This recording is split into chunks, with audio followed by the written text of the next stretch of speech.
ایک یہودی کسی مسلمان کا پڑوسی تھا۔ اس یہودی کے ساتھ اس کا مسلمان پڑوسی بہت اچھا سلوک کرتا تھا۔ اس مسلمان کی عادت تھی کہ وہ ہر تھوڑی دیر بعد یہ جملہ کہتا تھا: حضرت محمد صلی اللہ علیہ وآلہ وسلم پر درود شریف بھیجنے سے ہر دعا قبول ہوتی ہے اور ہر حاجت اور مراد پوری ہوتی ہے۔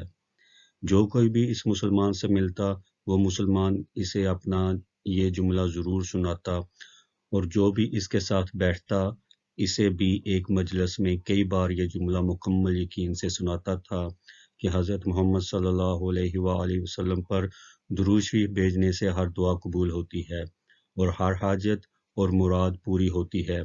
اس مسلمان کا یہ جملہ اس کے دل کا یقین تھا۔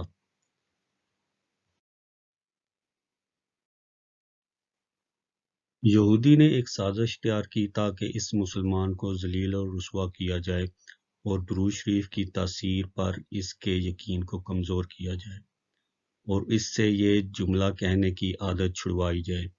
یہودی نے ایک سنار سے سونے کی ایک انگوٹھی بنوائی اور اسے تاکید کی کہ ایسی انگوٹھی بنائے کہ اس جیسی انگوٹھی پہلے کسی نے نہ بنائی ہو۔ سنار نے انگوٹھی بنا دی۔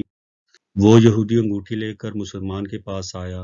حال احوال کے بعد مسلمان نے اپنا وہی جملہ، اپنی وہی دعوت دہرائی کہ حضرت محمد صلی اللہ علیہ وآلہ وسلم پر درود شریف بھیجنے سے ہر دعا قبول ہوتی ہے، ہر حاجت اور مراد پوری ہوتی ہے۔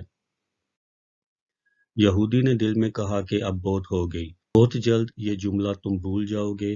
کچھ دیر بات چیت کے بعد یہودی نے کہا: میں سفر پر جا رہا ہوں، میری ایک قیمتی انگوٹھی ہے، وہ آپ کے پاس امانت رکھ کر جانا چاہتا ہوں، واپسی پر آپ سے لے لوں گا۔ مسلمان نے کہا: کوئی مسئلہ نہیں، آپ بے فکر ہو کر انگوٹھی میرے پاس رکھ جائیں۔ یہودی نے وہ انگوٹھی مسلمان کے حوالے کی اور اندازہ لگا لیا کہ مسلمان نے وہ انگوٹھی کہاں رکھی ہے۔ رات کو وہ چھپ کر اس مسلمان کے گھر کودا اور بلاہر انگوٹھی تلاش کر لی اور اپنے ساتھ لے گیا۔ اگلے دن وہ سمندر پر گیا اور ایک کشتی پر بیٹھ کر سمندر کی گہری جگہ پہنچا اور وہاں انگوٹھی پھینک دی اور پھر اپنے سفر پر روانہ ہو گیا۔ اس کا خیال تھا کہ جب واپس آؤں گا اور اس مسلمان سے اپنی انگوٹھی مانگوں گا تو وہ نہیں دے سکے گا، تب میں اس پر چوری اور خیانت کا الزام لگا کر خوب چیخوں گا اور ہر جگہ اسے بدنام کروں گا۔ وہ مسلمان جب اپنی اتنی رسوائی دیکھے گا تو اسے خیال ہوگا کہ درود شریف سے کام نہیں بنا اور یوں وہ اپنا جملہ اور اپنی دعوت چھوڑ دے گا۔ مگر اس نادان کو کیا پتا تھا کہ درود شریف کتنی بڑی نعمت ہے۔ یہودی اگلے دن واپس آ گیا، سیدھا اس مسلمان کے پاس گیا اور جاتے ہی اپنی انگوٹھی طلب کی۔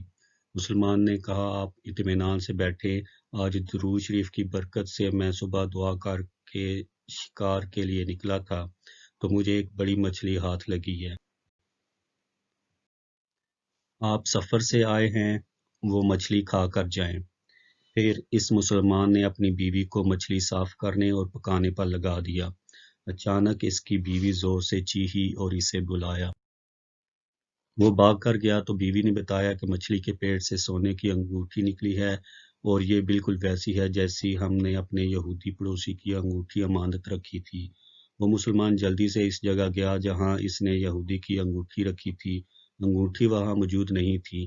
وہ مچھلی کے پیٹ والی انگوٹھی یہودی کے پاس لے آیا اور آتے ہی کہا: حضرت محمد صلی اللہ علیہ وآلہ وسلم پر درود شریف بھیجنے سے ہر دعا قبول ہوتی ہے اور ہر حاجت پوری ہوتی ہے۔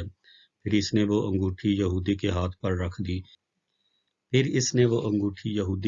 رکھ دی۔ یہودی کی آنکھیں حیرت سے باہر، رنگ کالا پیلا اور ہونٹ کانپنے لگے۔ اس نے کہا: یہ انگوٹھی کہاں سے ملی؟ مسلمان نے کہا: جہاں ہم نے رکھی تھی وہاں ابھی دیکھی، وہاں تو نہیں ملی، مگر جو مچھلی آج شکار کی اس کے پیٹ سے مل گئی ہے۔ معاملہ مجھے بھی سمجھ میں نہیں آ رہا، مگر الحمدللہ آپ کی امانت آپ کو پہنچی اور اللہ تعالیٰ نے مجھے پریشانی سے بچا لیا۔ بے شک حضرت محمد صلی اللہ علیہ وآلہ وسلم پر درود بھیجنے سے ہر دعا قبول ہوتی ہے اور ہر حاجت و مراد پوری ہوتی ہے۔ یہودی نے کہا مجھے غسل کی جگہ دے دے۔ غسل کر کے آیا اور فوراً کلمہ طیبہ اور کلمہ شہادت پڑھنے لگا۔ اشہد ان لا الہ الا اللہ وحدہ لا شریک لہ واشہد ان محمدا عبدہ ورسولہ۔